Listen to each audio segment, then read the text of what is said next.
శైలపురంలో శక్తుల యుద్ధం ముగిశాక ప్రజలు మళ్లీ శాంతిగా జీవిస్తారు. కాని 3 ఏళ్ల తరువాత ఒక కొత్త రహస్య శక్తి ఆ లోకాన్ని తాకుతుంది, మాయాశక్తులు. ఈసారి ఆకాశలోకంలో మాయా మరియు వాస్తవం మధ్య సరిహద్దును కాపాడే దేవత అశేషద్రుహిణి దేవత అవతరిస్తుంది. ఆమె చేతిలో 3 రకాల మాయాజాల శక్తులు ఉన్నాయి. 1. చిత్తమాయ, మనసుని తప్పుదారి పట్టించే శక్తి. 2.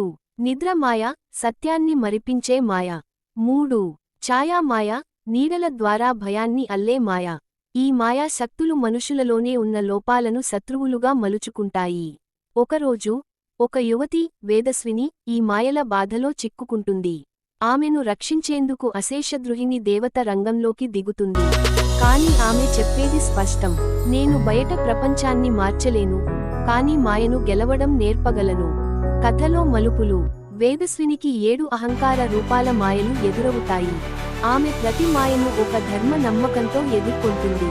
చివరికి మాయలు ఆమె మనసును మోసం చేయలేకపోతాయి. ముగింపు సందేశం: శక్తులు బయట ఉండవు, అవి మన లోపలే ఉన్నాయి. మాయను తల్లిదండ్రులు కాదు, మన ఆలోచనలే పెంచుతాయి.